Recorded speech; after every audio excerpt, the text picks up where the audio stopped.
Hello, buddy. Welcome back to the Tin Man's Core channel. I'm your host, Jeffrey Tin Man Taylor. Today, I'm going to be reacting to 3 more scary storyteller channels for you all. And the first one is Shiny Gold Tales, and the video that I picked out to watch is true, chilling, home alone horror stories. So without further ado, I'm going to turn these lights off, move the camera up here for you guys, and let's get this reaction on the road and in the bag, shall we? Okay, here we go.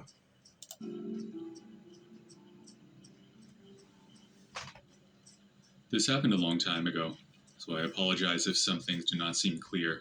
I've removed this experience from my memory for reasons that will become obvious. But now I've decided to tell people what happened, because I realize it's not something I should hide. Me and my brother Ron were home alone, and we were in my room watching the NFL on TV. Right. We were screaming at the screen whenever our team did something stupid. We were 40 minutes into the game. The quarterbacks were messing around, and out of frustration, Ron slammed his fist into the remote. I don't get why in the world football fans would get frustrated like that. I mean, some players might not understand the moves that their coach tells them and they're trying to learn as they go. But sometimes the other team might have the upper hand and tackle them down to the ground and take the football and win. But once you smash the remote, you won't be able to turn the TV off unless you manually touch the button. But anyway, let's continue on with the story and see why they try to keep this story out of their mind. Turning off the television by accident. I said, "What the hell?" and turned the TV back on. As the screen loaded back up, we heard fast-paced footsteps downstairs. Ron and I quickly turned our heads to the bedroom door. I turned down the volume so we could hear the noises more clearly. "I think someone's inside," Ron said. I could hear the stutter in his voice. He was anxious. "No, it's probably just the dog," I replied. Ron, however, was a lot more cautious. He walked over to the door and locked it. Then I realized that the click it made would have alerted the intruder, if there was one. At the time, though, I brushed it off as the Jack Russell Terrier. But we heard more footsteps. Ron whispered, "That's not the dog." Ron being nervous put me on edge, so I agreed with him, and we turned off the bedroom lights. Ron ran around the room, trying to find some sort of object that we could use as a weapon. I sat next to the door, with my ear placed on the wall. Okay, first of all, I'm glad they didn't break the remote to where they can't turn the TV on and off again. But that was good enough time for them to hear the shuffling noise and know that it's not the dog scurrying around. Someone literally broke in the house while they were watching the game. Very creepy. The doors were thin, so if there was anyone inside the house, I would hear. Nothing happened. It was just dead silence. Ron had his phone ready in case we needed to dial 911. You need to call them now. I laid on my chest and looked through the gap under the bedroom door. I didn't notice anything at first, but on closer inspection, I could just barely make out a pair of faded boots down the upstairs hall. I felt my hands shaking as I pushed myself back up to my feet. I tiptoed over to Ron, who was waiting anxiously for information.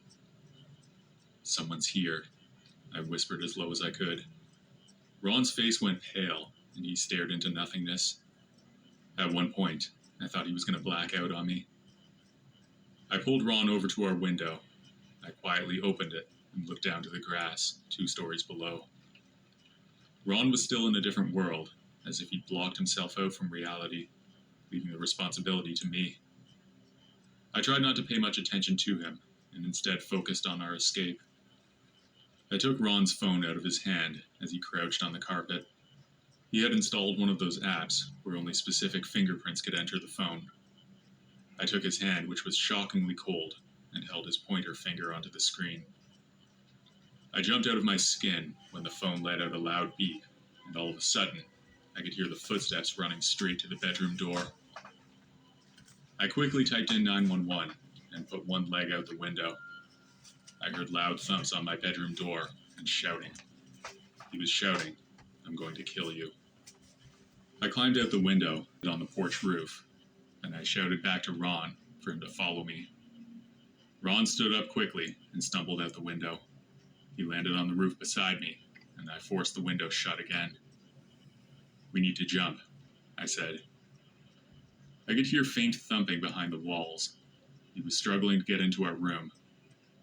I jumped off the porch roof and sprained my ankle. Ron was wobbling on the edge, clearly hesitant.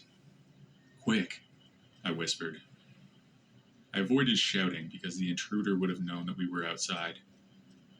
Ron touched his chest, head, right shoulder, and left shoulder, making the cross, and then he jumped. He rolled when he landed on the ground, and when he got up, he rubbed his neck, and then we ran away. We had run a good 6 blocks before I realized that we had left the dog behind. Suddenly, I heard a faint voice in my jean pocket. I pulled out the phone and heard a woman asking if we were still there. It was the 911 operator. I told her that we needed the cops immediately, and she told us to stay on the line and that the cops were en route to the house.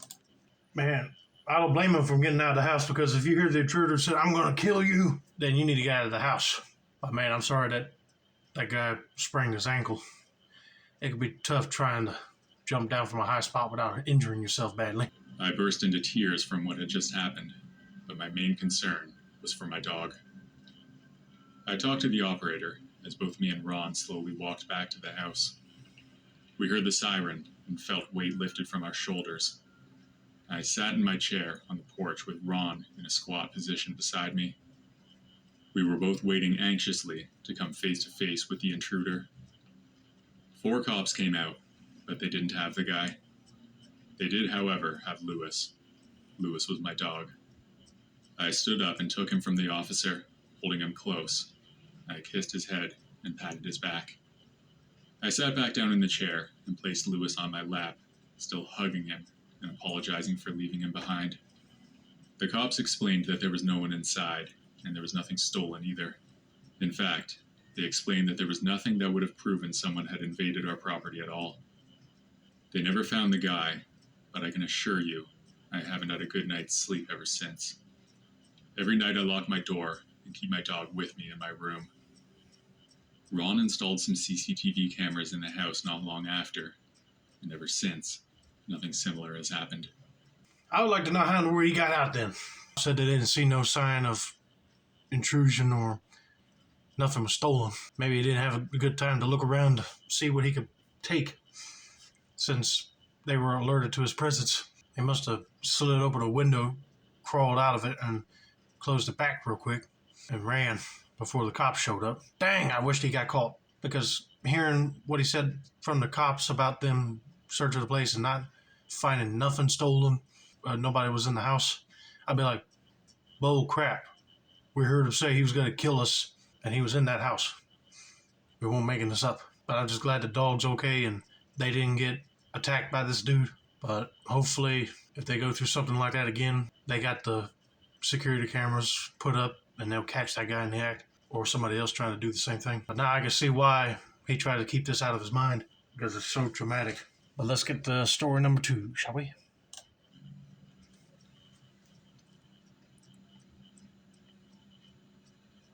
My name is Kyle, and I live in a haunted house in Edmonton, Alberta. Oh boy. My mom and brother thought so anyway. I used to be skeptical that the house was haunted. That is until something happened to me personally. Okay, before he continues with the story, that's one scary statement to hear. You living in a haunted house. I don't know if I got the guts to even live in a place that is known to be haunted. But anyway, let's continue. I'm 19 now, but this story took place when I was 17, in the middle of August. First off, I'll tell you some of the events that happened to my mom and brother before the event that happened to me. My mom and brother have both had cases of sleep paralysis in the house, which has never happened to me before we moved there. They both told me that their experiences went like this. They felt like someone was slowly pushing down or sitting on their chests while they were sleeping, and they'd wake up with no one on top of them.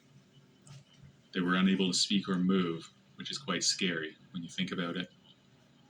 Another thing that has happened to both my mom and my brother is that while they were sleeping in their beds, something would suddenly yank off the covers and scare the absolute crap out of them. My brother has had this happen to him multiple times, whereas my mom has only had it happen to her once. I would either call an exorcist to come in there and do a blessing ceremony around the house just to see if that would work to get whatever was pulling them sheets off your body in bed, because if it keeps on doing it, I'll be like packing up and trying to find another house to live in that's not haunted. That's spooky. Now that you know the prior events, I'll tell my story. It was the weekend, and my mom had left to take my brother to soccer practice while I was home in my room playing video games with my buddy online. Right. After we had stopped playing, I turned off Discord and said goodbye. Then I turned off my PC and sat on my bed. I opened up YouTube to watch some videos because my favorite YouTuber had just posted. While I was laying on my bed, I heard some noises from the kitchen. It sounded like dishes in the sink rattling. That was odd because I was home alone at the time. I sat there for a while listening, and then I began to hear the cabinets being opened and closed. I was naive at the time, and I just figured it was my mom and brother back early from soccer.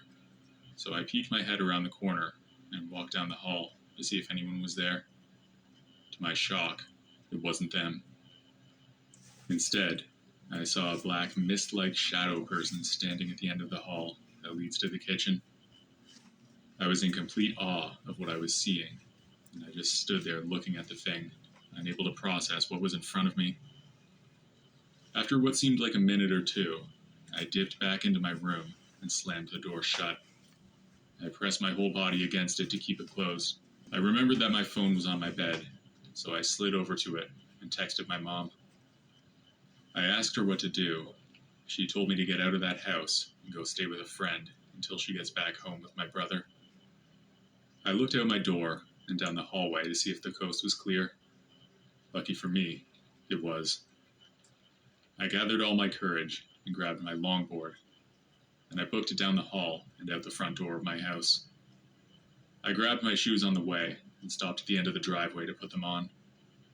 Then I plopped my longboard on the ground and started off, almost wiping out on the way. I rode over to my friend's house, who was previously playing games with me. Once I got there, he let me in, and I told him what I saw. To my surprise, he actually believed me. He told me that one time when he was staying at my house, he saw something similar in the kitchen. He woke up in the middle of the night on the couch, which was in the living room next to the kitchen. He saw a dark figure standing in there, staring down the hallway toward bedrooms. That is creepy to even hear someone experiencing. I mean, if that thing had glowing eyes or starting moving towards you, I would have been feeling terrified and wanted to get out of the house too. But thank God the mom just told him to get out and go to his friend's house and wait there until she picks him up. That's very creepy that is happening in his house. Apparently he thought it was a dream, since he was still half asleep and groggy. So he didn't say anything about it the next day. He just went on with whatever we were doing. Of course. Once my mom had gotten home, we decided to enter the house. As soon as we stepped inside, we could tell that someone or something had been there, because all the dishes were out of place and the cabinets were hanging open. We decided not to stay the night there, and we went to our cousin's place instead.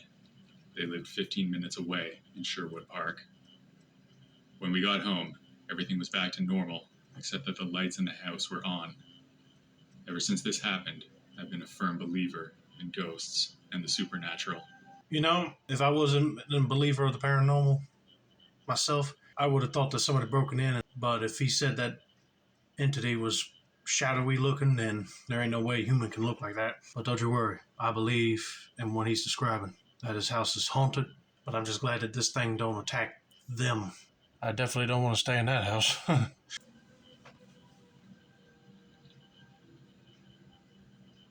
This just happened an hour ago, and I'm still spooked. Me and my best friend were home alone, and we had been for a while. Every time he comes over, we go to the woods by my house, and it's normally uneventful. We would throw some rocks and break some sticks, harmless fun, but this time, something else happened. We went outside to go to the woods, and nothing much happened on the way, but when we got there, something was off. Everything was dark. Tons of trees had been knocked down, and the entire place was not like I remembered it. We kept going anyway, still having our usual harmless fun. At one point, my friend turned to me and said that we should go back. I looked at my phone to check the time, and I saw that we'd only been there for 30 minutes. I wanted to stay longer, because it would be a few hours before anyone would want us back home. We continued on, finding strange things, like an old crushed Mountain Dew can, probably 10 or 20 years old, and a toy boat that had been completely destroyed by wind and water. It was probably even older than the can. Our plan was to go further in than we had ever been before, which wouldn't be very hard for us, because we hadn't been that deep. After walking for a while, we came to a landmark that I knew. It marked the deepest point that I'd ever been in the woods. It was a bridge built on a log that had fallen over a river in the middle of the forest. I had seen it before. However, one thing was different. There was something sitting on top of it. It was small, and it resembled the head of an animal. If it's a predator type animal like a coyote, wolf, or like a bobcat, you better turn your butts around right now because you definitely don't want one of them to jump on you and attack you. But that would be creepy to see deep in the woods. When we got closer and got a good view of it, I could tell that it was a deer skull, pearly white and clean, sitting on the bridge. I had no clue who put it there, and where the rest of the deer was. On the other side of the river, there was a huge hill with a creaky small house on top of it. When we were looking around, I heard a creak or some kind of high-pitched noise from up towards it. We got spooked and began to run. I could hear my friend scream behind me. We both kept running, and once we reached the edge of the woods, we stepped onto the road. I asked him why he screamed, and he said that he heard footsteps next to him. We quickly made our way home, and when we got there, the garage door was open. Not knowing if it was left open or not, we ran inside and locked the door. I checked the house and turned the alarm on. We were still home alone, and I wished my parents would come back. Now we're still sitting here, and it's been nearly 2 hours since. I can't shake the feeling of fear that those eerie woods left me with. Well, it was a dead deer laying on that log bridge. But that will be creepy that when you go see a cabin area up the hill, you start hearing someone walking up towards you. That would be a good sign to leave because you never know if that person might be cannibal or just an insane person. But luckily, they didn't get followed home by this dude and made it back safe and sound. But anyway, I hope you guys enjoyed this video. Don't forget to like, subscribe, turn on post notifications for more Shiny Gold Tales reactions like this. This has been another successful installment of the Tin Man Score channel. I'm your host, Jeffrey Tin Man Taylor. I say that's a wrap. Have a nice day, y'all.